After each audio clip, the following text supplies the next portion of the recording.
Hello everyone, welcome back to Curriculum Mapping with G Suite. First off, it's great to see that we have surpassed the 1,500 member mark, and a warm welcome to those of you who joined us after the recent Atlas conference here in Washington, D.C. A couple of weeks ago, I made a post about finding opportunities to innovate your map with small design challenges. And one of them was the idea of adding the name of the person who last edited a unit planner. So I thought today it might be interesting to actually walk you through what that innovation would look like. So from start to finish, this took me about 15 or 20 minutes to plug in to the current template that I'm using. So I just want to walk you through my process about what this looks like. And again, I'm not an avid coder, but I've gotten adept at reading existing code and being able to plug it into this curriculum map. So I started with actually looking at the script in this link, and it talks about how you can retrieve information about who edited uh, the file. And one thing I got from this is that I needed to enable the advanced Google Drive API. And that's what was most helpful for me out of this article. There was some pieces of this that I was able to understand, but it was actually getting more data than I really needed. I just really wanted a name.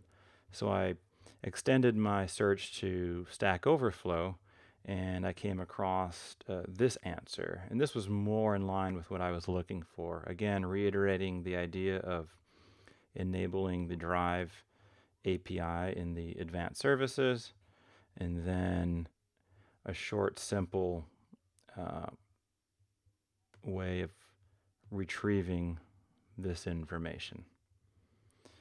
So going back to the file cabinet view. So this is kind of what it looks like here in version 4. And the first thing you need to do is kind of think about where are the opportunities to add to this. And I like to think of this in sort of two hemispheres, or two sides to the data here. So everything from column J over to O is basically being aligned from the autocrat sheet. So this has to stay as one entity. So really the sweet spot is anywhere in between I and J for innovation. So that's where I decided I would actually plant the name of the person who last edited the file. So if I open up the script file, the first thing I want to do was make sure I created a column for the last modified by column. And that was located down here in the code.gs file on line 42. So again, just after the tech tools, we said I added a last modified by. So when this runs, it'll create another column in between subject area and tech tools. So that was where I started.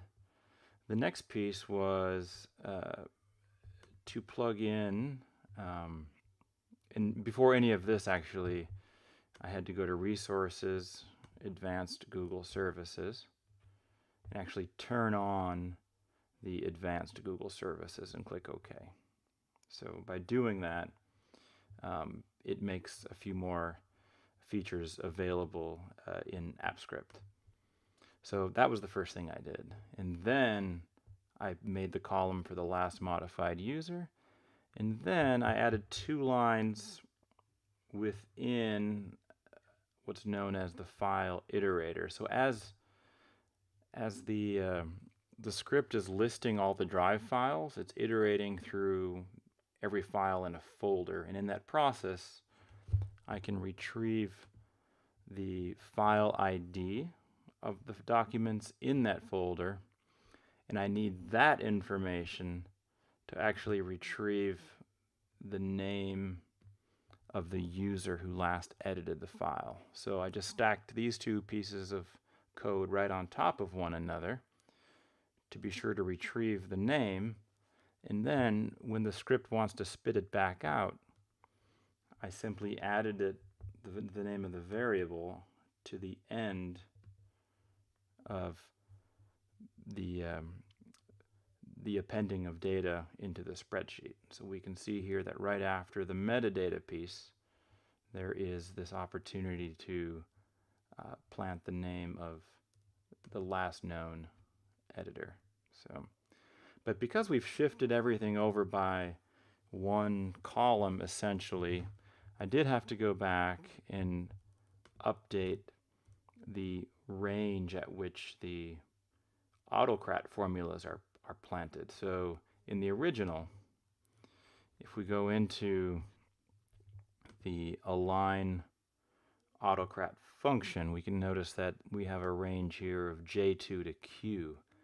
I had to shift everything over by one column, so this became K2 to P. So if we look at the range here, we've got K2 to P, and now that'll give me space to include the name of the last modified user. So I'm going to go ahead and just execute this function and show what's happening from this point. So if I click on, I'm calling this version 5 just because it has a new feature. So I'm going to define the unit planner, take my user ID, copy that.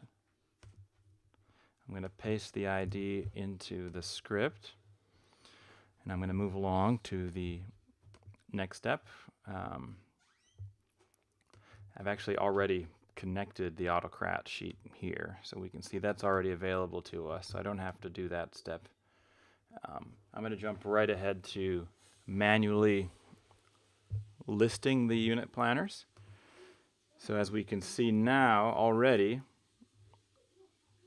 we have column J, which is now last modified by. So remember in the previous version here, column J was our subject area, but we've essentially shifted everything over one column and made space for the name of the last known editor, or the person who last made an edit to the document.